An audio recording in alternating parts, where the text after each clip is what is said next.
Saludo con gusto a Marta Bárcena, embajadora eminente de México y consejera en Latin America Center.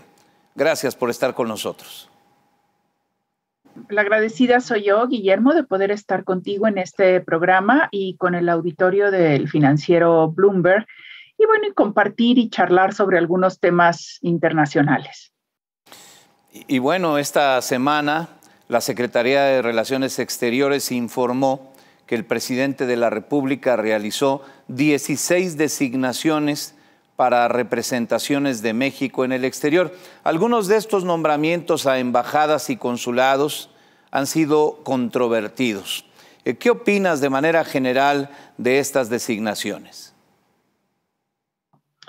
Bueno, yo quisiera primero decir que para mí sí fueron decepcionantes y me produjeron tristeza en general, porque soy una convencida desde hace mucho tiempo y en su momento lo conversé con el entonces candidato y ahora presidente Andrés Manuel López Obrador, que un país como México debe de tender hacia la profesionalización de sus cuadros de profesionales en las secretarías y en particular en el Servicio Exterior Mexicano. A mí me parece un tanto ofensivo para todos los que hemos sido y somos miembros del Servicio Exterior Mexicano que se tomen las designaciones a la ligera y se diga, no, pues es que si es un exgobernador, tiene experiencia política, es que este es muy agradable, es que el otro es un gran historiador, es que la otra persona es una gran novelista, como si la carrera diplomática y la función diplomática se pudiera improvisar. Y no es así.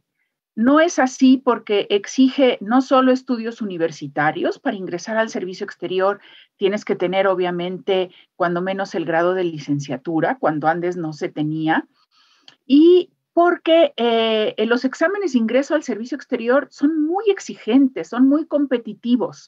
Hay veces que se inscriben más de 2,000 personas para 20 plazas. Y luego los exámenes de ascenso son también exigentes y competitivos.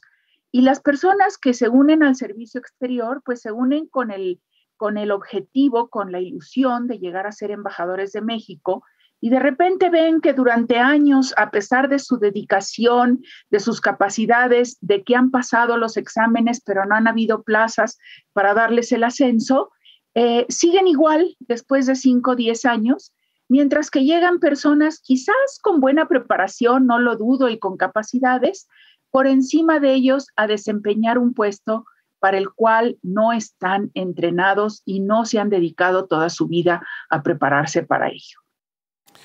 Sí, como dices, se advierte que la mayoría de las personas designadas son ajenas a la actividad diplomática. Esa es una mala noticia, sin duda, para los integrantes del Servicio Exterior Mexicano, cuya experiencia diplomática es dejada al margen, Marta. Así es, tristeza y frustración. Fíjate nada más, va una distinguida novelista a la cual yo admiro profundamente y me encantan sus obras, está propuesta para ir a Brasil. A ver, en Brasil, el cuerpo diplomático brasileño es considerado con el mexicano el mejor de América Latina. Es un cuerpo diplomático muy disciplinado, que le da mucha importancia a las formas, que aprecia a los diplomáticos de carrera o bien a políticos de alto nivel como fue Beatriz Paredes, como fue embajadora de México en Brasil.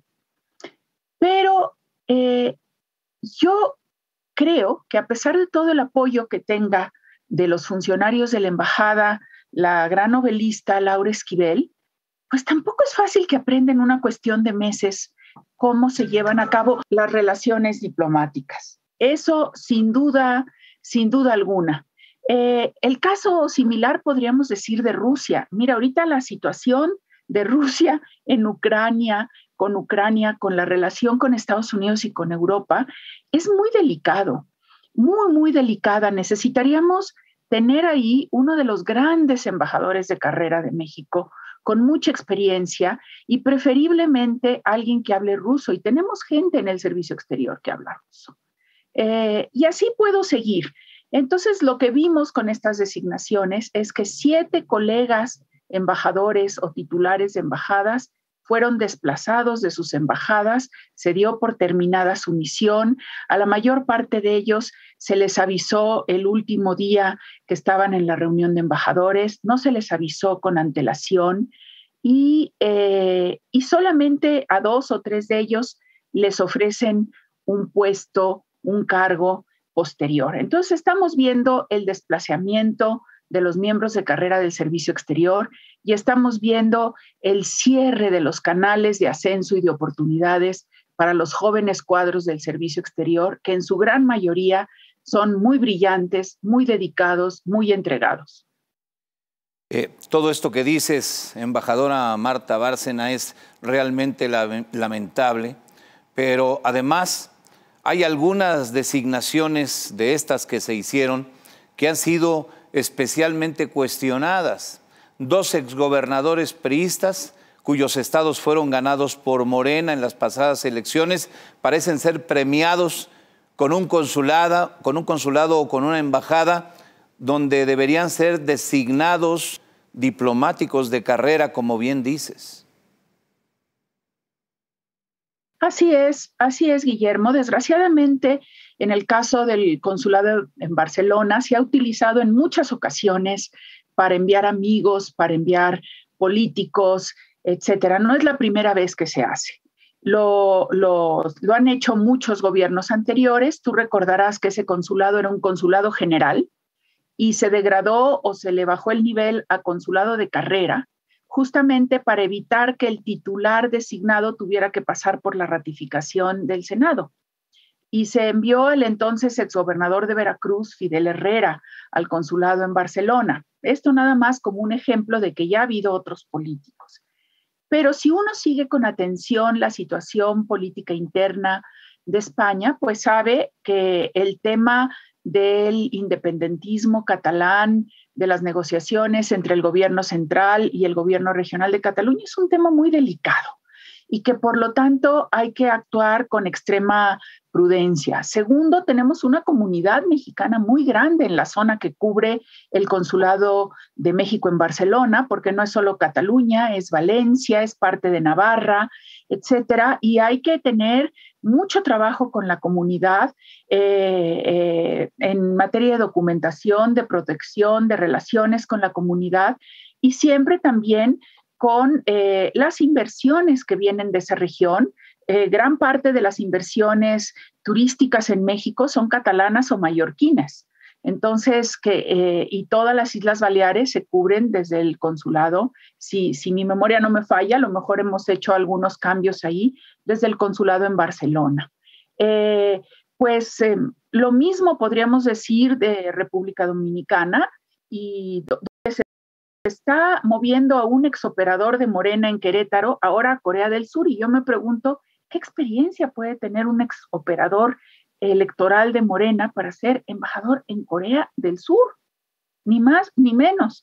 Y a República Dominicana pues será ya el segundo embajador político en serie que se manda ahí y Dominicana es un actor muy importante en el Caribe para México, obviamente vecino de Haití, donde la situación está muy delicada. Y sí, yo creo que si bien todas estas personas pueden tener una preparación adecuada en las áreas en donde se han especializado, eso no implica que esa preparación sea la que se requiere para representar a México en el exterior. Además de los que mencionas, otro nombramiento criticado es el de Pedro Salmerón, quien tuvo que renunciar como director del Instituto Nacional de Estudios Históricos de las Revoluciones de México por calificar como jóvenes valientes a los asesinos del empresario Eugenio Garzazada. Tuvo que renunciar, no le quedó otro remedio, pero además es señalado por acoso sexual. Esto nos hace ver mal ante el mundo, Marta. Pues yo creo que habrá que investigar todas esas denuncias, porque si son tan extendidas, habrá que recurrir al dicho, a los dichos que tanto le gustan al presidente. Si el río suena es que agua lleva, ¿verdad? Y yo diría que aparte, en la labor diplomática de todos los países de habla hispana, te voy a dar dos dichos que deben de caracterizar al diplomático, y yo no sé si esta persona que han propuesto para Panamá los pueda cumplir. Primero, es cuando tú recibes una instrucción delicada de hacer alguna gestión, una averiguación de si alguna política es conveniente, un nombramiento, la instrucción suele comenzar con las palabras: el tacto y discreción que lo caracterizan, favor de averiguar tal. Bueno, pues el tacto y la discreción en la diplomacia son muy importantes. Y otra frase célebre de mi ex jefe, el ex subsecretario Miguel Marín, ya fallecido, que decía: paciencia, prudencia y verbal continencia en ciertos momentos. Y me parece que en algunos casos de los propuestos, pues estos dos dichos no caracterizan su actuación, cuando menos lo que hemos visto en redes sociales. Qué razón tienes y cuánta sabiduría encierran esos dichos, sin lugar a dudas. Te quiero preguntar, ¿qué opinión tienes en general de la conducción de la política exterior de México en tiempos de la 4T? ¿Qué hemos hecho bien desde tu punto de vista y qué hemos hecho mal? Bueno, mira, yo creo que dentro de las cosas que se han hecho bien fue la conclusión no de las negociaciones que ya habían concluido del TEMEC, sino la coordinación que hubo con el gobierno saliente y el entrante, y sobre todo el haber logrado que ese tratado se aprobara en el Congreso de Estados Unidos con una votación sin precedentes. Es un acuerdo que negociamos en ejercicio de nuestra soberanía y que por lo tanto hay que cumplir lo que ahí nos comprometimos a cumplir. Yo creo que el TEMEC ha sido un gran acierto. Yo creo que la relación con Argentina ha sido un buen acierto, un gran acierto. Creo que tenemos luces y sombras en la relación con Centroamérica. Algunos programas de cooperación parecen ir yendo bien, aunque no tenemos una evaluación independiente que confirme esa afirmación, pero al mismo tiempo, pues hemos tenido una política migratoria en la frontera sur que dijimos que iba a ser temporal y que iba a ser respetuosa de los derechos humanos. Y la verdad es que con el paso del tiempo hemos visto que no ha sido tan respetuosa como prometimos, y que sobre todo no hemos combatido hasta ahora con la fuerza que se requiere el tráfico ilícito de personas. Y eso terminó en el gran accidente que vimos hace poco en Tuxtla Gutiérrez. Me parece que otras regiones del mundo, como nuestra relación con Europa, como nuestra relación con países importantes de Asia, no se les ha dado la relevancia que tienen, porque ha habido una concentración de esfuerzos en toda la consecución de vacunas que fue exitosa, eso hay que reconocerlo. Pero creo que lo que a mí me llama más la atención y que yo lo vi de motu propio es que el presidente tiene unos objetivos muy claros a nivel interno: la lucha contra la corrupción, contra la desigualdad, contra la pobreza, y yo no veo necesariamente esos objetivos reflejados en la política exterior, que podrían estar muy bien reflejados si se vincularan con la Agenda 2030 y los Objetivos de Desarrollo Sostenible. Yo nunca he oído hablar al presidente de la política exterior feminista, y en cambio en la Cancillería se habla de ella. Me parece bien, me parece que sin embargo habría que poner el dinero en donde pones tus dichos, y yo no creo que se haya dedicado muchos recursos a la política exterior feminista, pero me parece que a veces hay unos caminos paralelos. Una es la visión del presidente y otra es la visión del secretario Ebrard en materia de política exterior. Y para el Servicio Exterior Mexicano, estos 3 años, pues creo que no han sido particularmente entusiasmantes, cuando mucha gente teníamos enormes esperanzas en que el presidente López Obrador no iba a retomar esta práctica de utilizar al servicio exterior como pago de favores, como nombramientos políticos, etcétera. Marta Bárcena, agradezco mucho tu participación. Entiendo que muchos integrantes del Servicio Exterior Mexicano como tú deben sentirse frustrados por las decisiones que se han tomado con estos nombramientos. Hubiera sido deseable que fueran diferentes, apostando a la experiencia diplomática por el bien de México. Gracias, Marta, por estar con nosotros. Así es, por nuestro país y por las generaciones jóvenes. Tienen que tener expectativa, futuro, esperanza, que su preparación y que su ingreso al gobierno será reconocido con base en méritos y no con base en decisiones de amiguismos y de políticas mafiosas. Muchas gracias otra vez. Marta Bárcena, embajadora eminente de México. Muchas gracias, Guillermo. Y